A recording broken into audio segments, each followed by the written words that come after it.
अल्हम्दुलिल्लाहि रब्बिल आलमीन सलातु वस्सलामु अला सय्यिदिल मुरसलीन अम्मा बाद फ़अऊज़ु बिल्लाहि मिनश शैतानिर रजीम बिस्मिल्लाहिर रहमानिर रहीम। अस्सलामु अलैकुम व रहमतुल्लाहि व बरकातुहू। Dear children, today we will study chapter number 9 of mathematics of class metric. I hope that you have the book, notebook, pencil, etc. If you don't have any of the things, please collect it quickly. Now open your book. प्यारे बच्चों, इल्म में इजाफे की दुआ पढ़ लीजिए। सलातु वस्सलामु अलैका या रसूल अल्लाह व अला आलिका व अस्हाबिका या हबीब अल्लाह। रब्बी ज़िदनी इल्मा, ए मेरे रब मेरे इल्म में इजाफ़ा फरमा। अस्सलातु वस्सलामु अलैका या नबी अल्लाह व अला आलिका व अस्हाबिका या नूर अल्लाह। Dear students, SLOs to enable the students ratio, duplicate ratio, the sub-duplicate ratio, the triplicate ratio, proportions, continuous proportions, variations, direct variation and inverse variation। तो आज हम इन सब टॉपिक्स के बारे में पढ़ेंगे। आज जो हमारी एक्सरसाइज है एक्सरसाइज 9.2, 9.1 आपकी कंप्लीट हो चुकी है। न्यू एक्सरसाइज शुरू करेंगे हम एक्सरसाइज 9.2। तो तमाम बच्चों की तवज्जो यहाँ पर होनी चाहिए। शुरू करते हैं हम अपना फर्स्ट क्वेश्चन। बिस्मिल्लाहिर्रहमानिर्रहीम। Question number 1, if a upon b plus C equal है किसके, b upon c plus a के equal to c upon a plus b के, and a plus b plus c is not equal है किसके, 0 के। Proof that करना है आपने a इक्वल है b के, b इक्वल है c के, ये आपने प्रूफ करना है। अगर इसका ये प्रूफ होता है तो आपका आंसर सही है। अगर आपका आंसर इसके अलावा कुछ और आता है फिर आपका आंसर गलत होगा। चूंकि यहाँ पे प्रूफ कर रहा है तो आपको प्रूफ करना है कि a इक्वल है किसके, b के, और b इक्वल है किसके, c के। लेट फर्स्ट टर्म लेंगे हम a upon b plus C equal है किसके, k के। सबसे पहले हम इसको इक्वल कर देंगे कांस्टेंट के। a upon b plus C equal है किसके, k के। a सबसे पहले यहाँ पर हम a को एलिमिनेट करेंगे, b प्लस सी डिवाइड कर रहा ऊपर आगे से k से मल्टीप्लाई करेगा b प्लस सी, तो a एलिमिनेट हो गया। इसी तरह से second term b upon c plus a equal है किसके, k के। b equals to b upon c plus a divide कर रहा ऊपर आगे से मल्टीप्लाई करेगा b equals to k c plus a के। ये क्या बन गई, सेकंड इक्वेशन बन गई। Number third, c upon a plus b equal है k के। आपने जिस तरह से सबसे पहले फर्स्ट को रखा k के इक्वल, a को एलिमिनेट कर दिया, फिर b को आपने रखा k के इक्वल, b को एलिमिनेट कर लिया। अब आप c की इसी तरह से आपने c को भी करना है। c upon a plus b equal है किसके, k के। अब आप यहाँ पर किसको एलिमिनेट करेंगे, c को एलिमिनेट करेंगे। तवज्जो से सुने, आपको खुद समझ में आता रहेगा। आपने c के इक्वल कर लिया, c equals to k a plus b। इसी तरह हमने इक्वेशन 1, इक्वेशन 2, इक्वेशन 3 हमने बता दिया। इक्वेशन 1 है, ये इक्वेशन 2 है और ये इक्वेशन 3 है। अब आप एडिंग कर देंगे जो आपके क्वेश्चन में दे रखा है, एडिंग इक्वेशन 1, 2 एंड 3। अब आप कर देंगे इक्वेशन एडिंग कर देंगे इक्वेशन 1 को, 2 को एंड 3 को। तो इक्वेशन 1 जो है b प्लस सी के plus equation 2 c plus a k के प्लस इक्वेशन 3 इक्वल है a प्लस b k के। सबसे पहले आप क्या करेंगे, इन तीनों में k को आप कॉमन ले लें। तो k यहाँ पर भी आ रहा है, फर्स्ट में भी आ रहा है, सेकंड में भी आ रहा है, थर्ड में। तो कॉमन ले लें आप k को। जब आप कॉमन ले लें k को, रिमेनिंग आपके पास b plus c plus a plus b। अब आपने k यहाँ पे तीनों क्या कर लिए, कॉमन ले लिए। जब आप कॉमन ले लेंगे तो रिमेनिंग आपके पास ब्रैकेट को सॉल्व करेंगे, a में a को प्लस करेंगे 2a, b में b को सॉल्व करेंगे 2b, c में c को सॉल्व करेंगे 2c। अब आपने क्या करा, सिंपल आपने इसको ब्रैकेट को सॉल्व कर दिया, प्लस कर दिया। अब आप यहाँ से भी 2 को कॉमन ले लें, क्योंकि 2a 2b 2c तीन टर्म्स में 2 कॉमन आ रहे हैं। 2 को आपने कॉमन ले लिया, a plus b plus c k, चूंकि k से मल्टीप्लाई कर रहा है नीचे आगे से डिवाइड करेगा, तो 2k equals to a plus b plus c upon a plus b plus c, तो ये दोनों सेम ही कैंसिल हो जाएंगे, रिमेनिंग में 1 बचेगा। 1 इजिकल्स टू 2k, k की वैल्यू फाइंड कर ले, k इजिकल्स टू 1 अपॉन 2, तो k की जो वैल्यू आ गई 1 अपॉन 2 आ गई है। अब आप पुट कर देंगे k की वैल्यू इन इक्वेशन 1 में। सबसे पहले आप इक्वेशन 1 में पुट करेंगे k की value, a equals to b plus c k, a equals to b plus c, k की वैल्यू 1 अपॉन 2, 2 इससे डिवाइड कर रहा, ऊपर आके से ये मल्टीप्लाई करेगा, तो 2a equals to b plus c, adding a on both side. अब आप ऐड कर दें a को बोथ साइड की तरफ, 2a plus a equals to a plus b plus c। आपने पुट कर दी k की वैल्यू इन इक्वेशन 1 में। जब आपने इक्वेशन 1 में पुट कर दी, फिर आपने एडिंग कर दिया a ऑन बोथ साइड, दोनों तरफ a पुट कर दिया, तो 2a में a plus 3a equals to a plus b plus c, ये इक्वेशन बन गई 4। अब इसी तरह से k की वैल्यू किस पे पुट कर देंगे आप, इन इक्वेशन 2 में पुट कर देंगे। सेम यही फॉर्मूला होगा, सेम यही मेथड अप्लाई होगा। आपने कुछ नहीं करना, आपने यहाँ पर क्या करना है, यहाँ पर आपने k की वैल्यू को अप्लाई कर देना है, ठीक है। जब आप k की वैल्यू को अप्लाई कर देंगे तो किस तरह से करेंगे आप, यहाँ पर k b equals to c plus a k, आपने यहाँ पर लिख दिया, यहाँ पर b equals to c plus a k। अब c plus a k, k की जो वैल्यू है वो क्या है, 1 अपॉन 2 है। आपने यहाँ पे दोबारा 1 अपॉन 2 रखी, 2 इससे डिवाइड कर रहा, ऊपर कैसे ये मल्टीप्लाई करेगा, 2b equals to c plus a, ये इक्वेशन बन गई। जिस तरह से आपने a adding on both side करा था, अब यहाँ पर वेरिएबल आपको कौन सा दिख रहा है, b, तो आप एडिंग कर देंगे b on both side, b दोनों तरफ आप ऐड कर देंगे। आपने परेशान नहीं होना, सबसे पहले जो भी वेरिएबल है आपने इन दोनों की तरफ क्या करना है, आपने इक्वल करना है। तो 2b plus b plus a plus b plus c, आपने दोनों तरफ क्या ऐड कर दिया, b ऐड कर दिया, तो 2b में 1 प्लस करेंगे, 3b equals to a plus b plus c, ये आपने ऐड कर दिया, कि यहाँ से नई इक्वेशन बन गई इक्वेशन 5।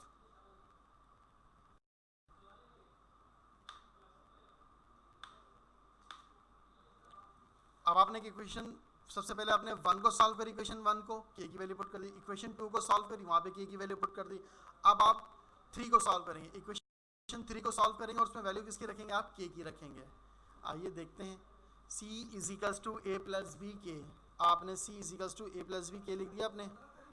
आप यहाँ पर c equals to a plus b a, अब k की जो वैल्यू है वो कांस्टेंट है 1 अपॉन 2, आपने यहाँ पर k की जो वैल्यू प्लेस कर दी 1 अपॉन 2, चूंकि 2 डिवाइड कर रहा है, ऊपर एक से मल्टीप्लाई करेगा, तो 2c equals to a plus b। अब प्यारे बच्चों अगर आप देखें, यहाँ से इक्वेशन 1 बनी, इक्वेशन 2 बनी एंड इक्वेशन 3। अब यहाँ पे जो वेरिएबल है जो दिख रहा है हमें c दिख रहा है, यहाँ पर जो वेरिएबल है वो c है। अब आप एडिंग कर देंगे c ऑन बोथ साइड, दोनों तरफ आप c को ऐड कर देंगे, तो 2c plus c equals to a plus b plus c। अब आपने c को ऐड कर दिया, 2c में c को ऐड करेंगे 3c, a plus b plus c। यहाँ पर आपकी जो वेरिएबल है वो c आपको दिख रहा है, आपने यहाँ पे c को कर दिया आपने, तो a plus b plus c। अब इक्वेशन 4 5 6, अब आप पहले आपके पास 1 2 3 इक्वेशंस थी, इन 3 इक्वेशन से आपने नई इक्वेशन बनाई 4 5 and 6।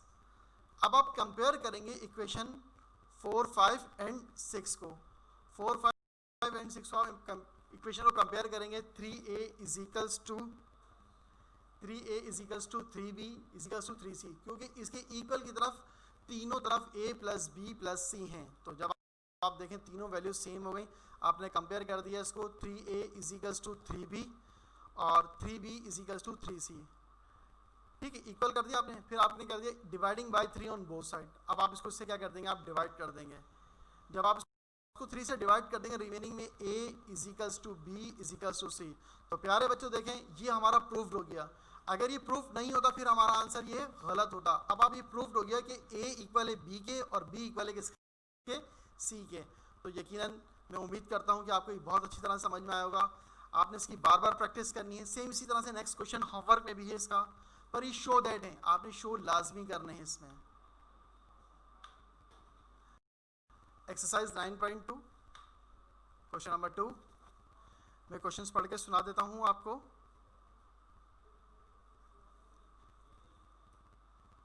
If a plus B upon x plus Y, अब यहां पर क्या है x plus Y is equals to b plus C upon y plus z is equals to c plus a upon x z plus x के। ठीक है, अब आपने यहां पर क्या करना है, यहां पर आपने प्रूफ करना है each of them is equals to a plus B plus C के upon x plus Y plus z के। अब इसको आपने प्रूफ करना है। भाई आपने इक्वेशन 1 लेनी है, इसको k के इक्वल करना है, इक्वेशन 2 लेनी है, इसको भी k के इक्वल करना है, इक्वेशन 3 लेनी है, इसको भी k के इक्वल करना है। आप इसको इक्वल कर दें, इक्वल करने के बाद इनमें से a b c तीनों को एलिमिनेट कर दें, फिर आप इसको सॉल्व कर दें। अब है next question number 3, if a upon b equal है किसके, c अपॉन d के is equals to e upon f। Show that करना है a square plus C square plus E square को के b square plus d square plus f square equal है किसके, A B plus C D plus E F square. यानी कि इसका जो आंसर आना चाहिए वो हमारा आना चाहिए A B plus C D plus E F whole square के, यानी कि दोनों टर्म इक्वल है इस टर्म के। अगर A B plus C D plus E F whole square answer आता है तो हमारा आंसर परफेक्ट है, वरना अदरवाइज हमारा आंसर ये रॉन्ग होगा।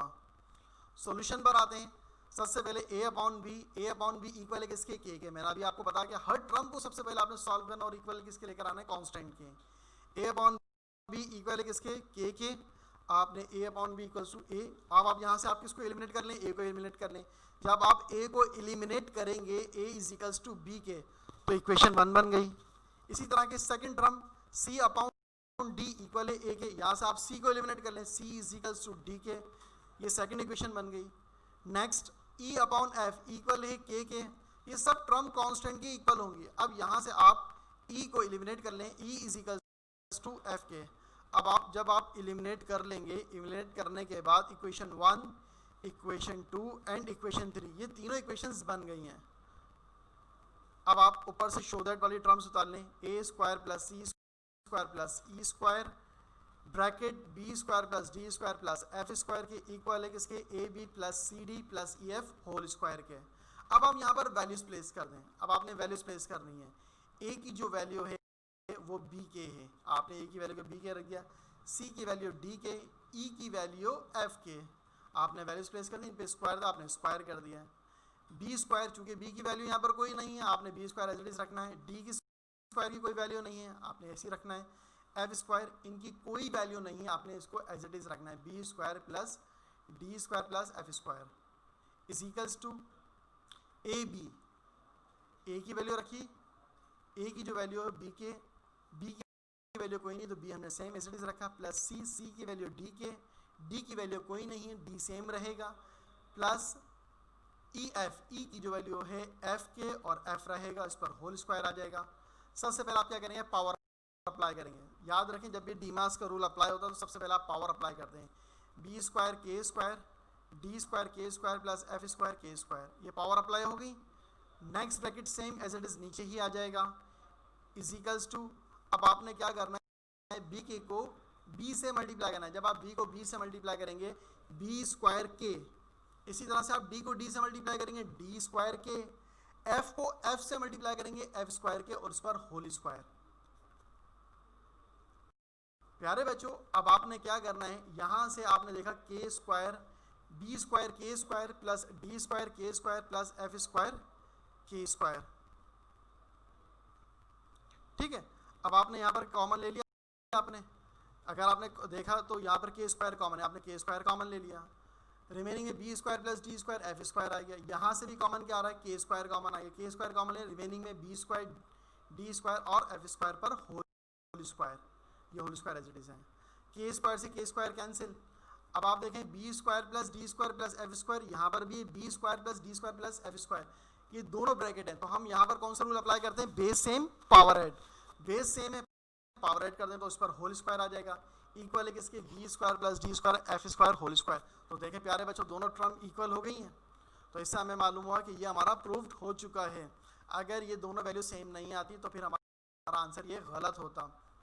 तो प्यारे बच्चों उम्मीद करता हूँ कि ये भी क्वेश्चन आपको बहुत अच्छी तरह समझ में आ गया, आपने इसकी भी प्रैक्टिस करनी है, इसका भी क्वेश्चन होमवर्क में शामिल है।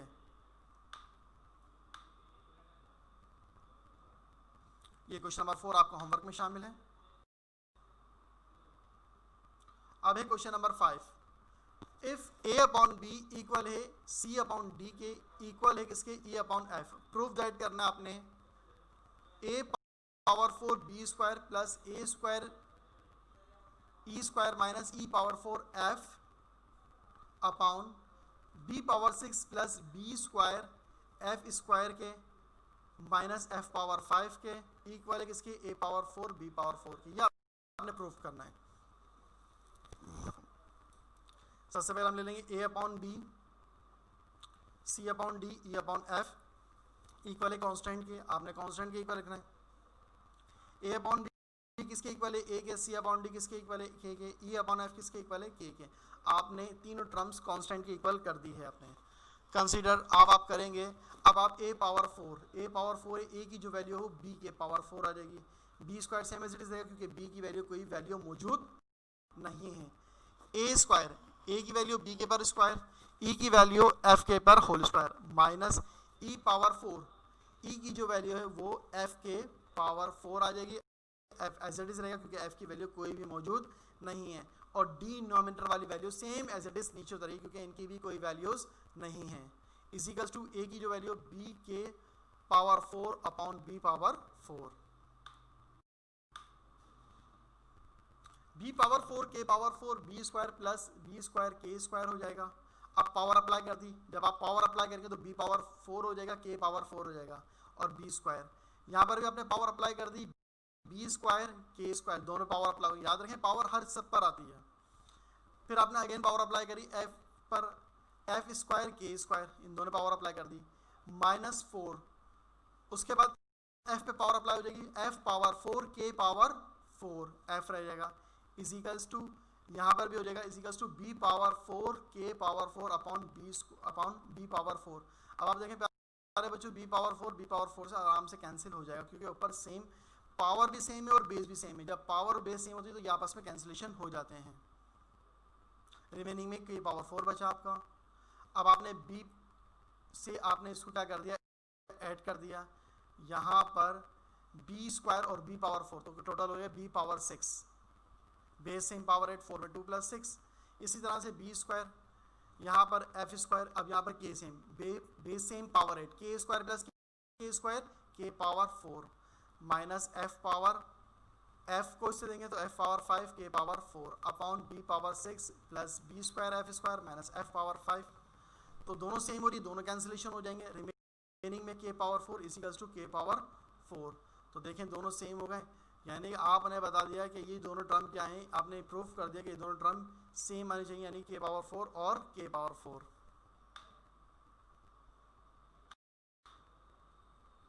क्वेश्चन नंबर 6 एंड 7 आपका होमवर्क में है, सेम एज इट इज इसी तरह से होंगे। तो प्यारे बच्चों उम्मीद करता हूँ जो भी कुछ आज आपने सुना है, जो भी आपने समझा है, इसकी आप बार बार प्रैक्टिस करिएगा, कोशिश करिएगा कि नेक्स्ट क्वेश्चन आप खुद सॉल्व करें। थैंक यू, जज़ाकल्लाहु खैरन।